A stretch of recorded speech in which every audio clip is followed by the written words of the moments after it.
Саламатсыздар ма, құрметті студенттер. Мен Бердішев Жада Темірқызы, жалпы патология пәнінің оқытушысы. Бүгін сіздерге өтетін тақырыбымыз ас қорыту жүйесінің патологиясы. Жалпы ас қорыту жүйесінің патологиясына кіріспе ретінде бізде арнайы дайындалған видео ролигіміз бар. Соны назар аударып тамашаласаңыздар болады. Ас қорыту жүйесі, система дигестория, адам мен жануарлар организміндегі асты қабылдау, өңдеу, қорыту, сіңіру және оның қалдығын сыртқа ортаға шығару қызметтерін атқаратын мүшелердің жүйесі. Дүниежүзілік денсаулық сақтау ұйымының тапсырысымен жүргізілген зерттеулер бойынша Қазақстан дұрыс тамақтанбаудан болған өлім салдарының рейтингінде 10-қа кірген. Ас қорыту жүйесі патологиясы көбінесе келесі себептерден туындайды.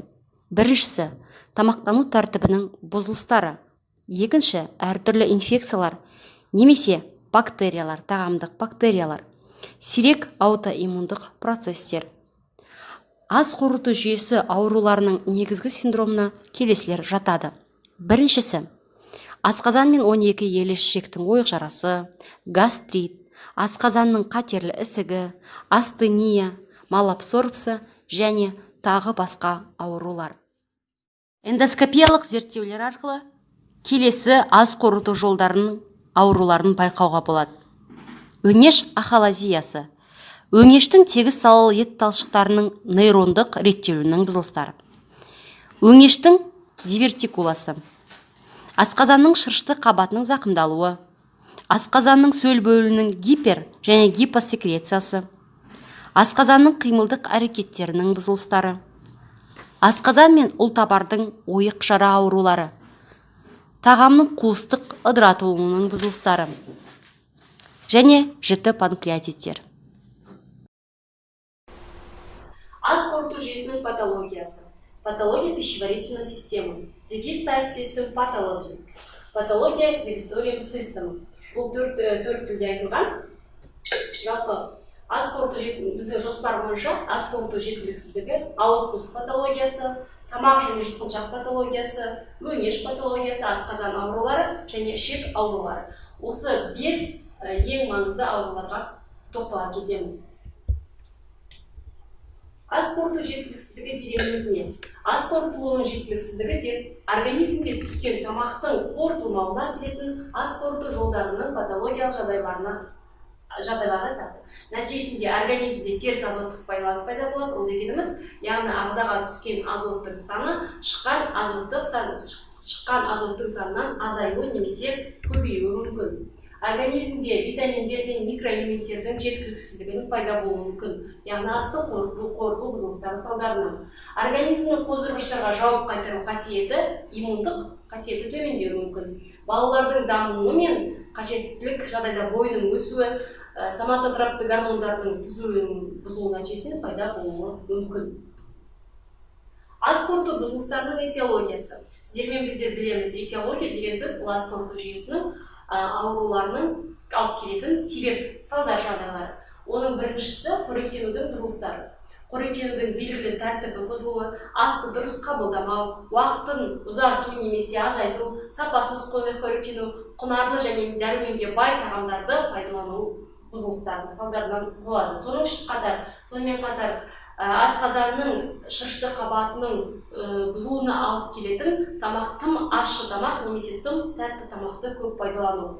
Екінші, ас қорыту жолдарында жұқпалы аурулардың қоздырғыштарының пайда болуы. Бұл дегеніміз біздің белгілі бір жұқпалы аурулар салдарынан туындайтын ауруларды өткеру. Ол дегеніміз іш сүзегі, дизентерия және де басқа тырысқақ және тағамдық уытты заттар, тағамдық токсикоинфекциялар деп атаймыз.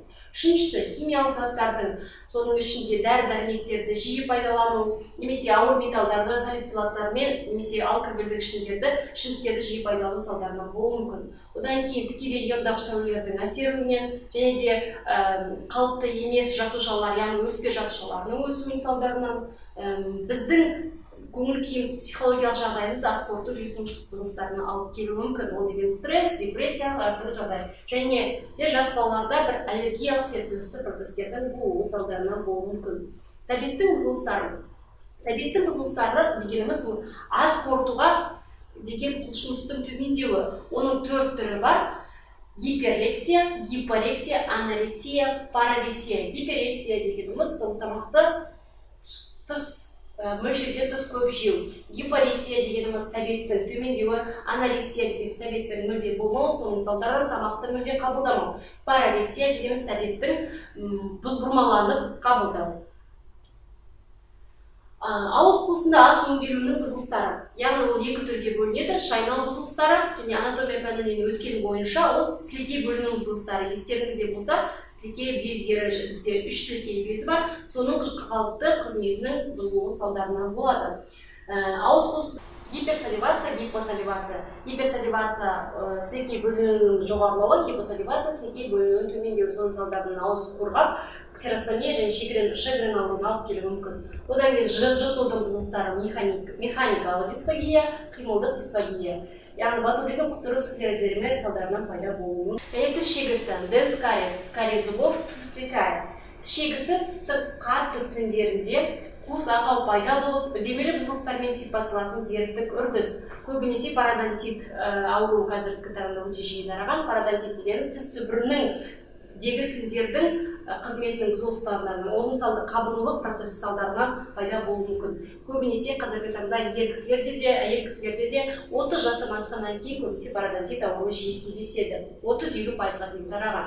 Жұтудың бұзылыстары. Жұту дегеніміз бұл күрделі физиология пәнінен білетіндеріңізде күрделі рефлекстік процесс. Ол тамақ пен ауыз қуысынан асқазанға тағамның түсуін қамтамасыз ететін процесс. Яғни бұл жерде жұтудың әртүрлі дисфагия салдарынан, туа біткен ақаулардың салдарынан адамда жұтынуды қиындауы, соның салдарынан астың қорытылмауына алып келуі мүмкін.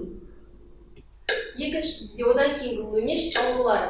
Өңештің эзофагит, ең жиі кездесетін эзофагит ауруы. Өңеш эзофагиті, эзофагит пищевода, эзофагитис. Өңештің қабынуын эзофагит деп атайды. Эзофагит әртүрлі химиялық қышқылдар, сілтілер, физикалық, янысты тамақ, шай, механикалық, әртүрлі балықтың сүйектері болуы мүмкін, бактериялық себептерден туындауы мүмкін. Эзофагиттің 2 түрі бар: жіті эзофагит және созылмалы эзофагит. Катаральды, фибринді, геморрагиялық ренді жаралы түрлері болуы мүмкін. Одан кейін баррет өңеші. Бұл өңештің тарылуы болып табылады. Соның салдарынан шырышты қабатындағы жасушаларының асқазанға қарай көшуі, яғни метаплазиясы пайда болуы мүмкін. Соның салдарынан оны баррет өңеш дейміз, яғни өңештің формасының бұзылысы. Өңеш ісігі: бластома эзофагитус, рак пищевода, эзофагус алсер. Өңеш ісігі бұл құлтамақ ауруы Қазақстанда ең жиі ұшырайтын қатерлі ісіктерінің бұлы. Этиологиясы негізінен құлтамақтың көбінесе алкогольді ішімдікке тәуелділік болып келуі мүмкін. Құлтамақ кезінде белгілі бір түйіншектер пайда болып, ол жердегі өңештің жасушасының бұзылысы салдарынан болады. Өңеш ахалазиясы.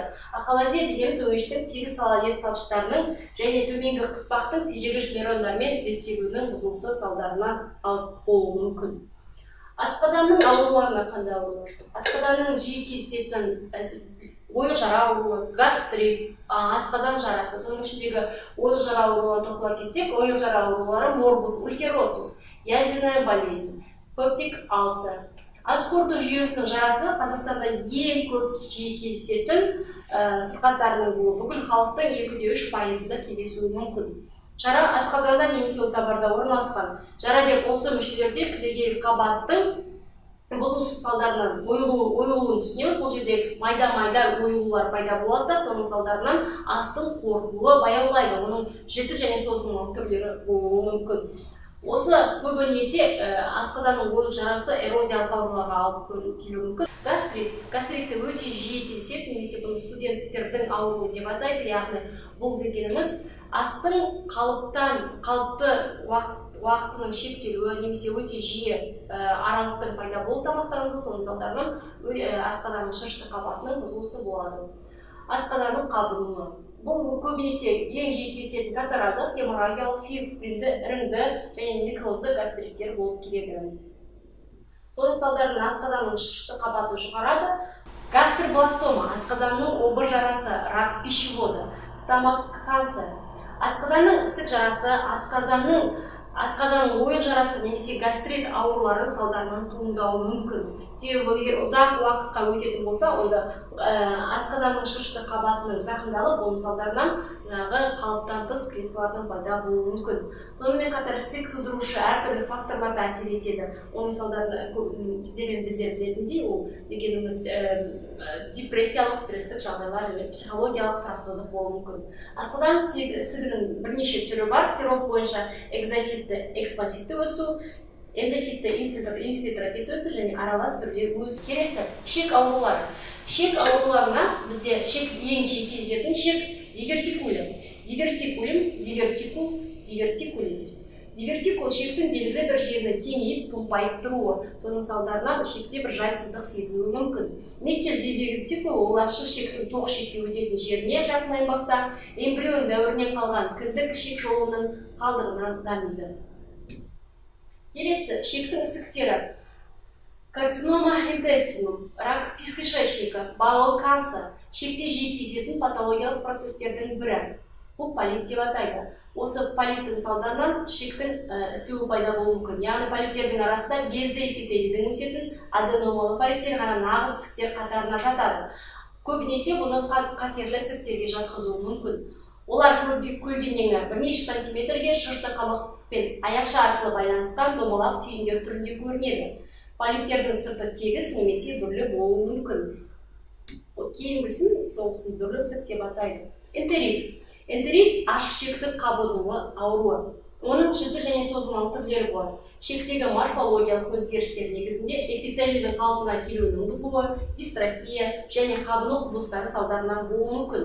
Қабынудың алғашқы кезеңінде ішекте лимфоидты түйіндер пайда болады да, соның салдарынан плазмалы клеткалар, эозинофилді лейкоциттер құралған сіңбелер сіңіп, соның салдарынан оның өліп, энтерит ауруына алып келуі мүмкін.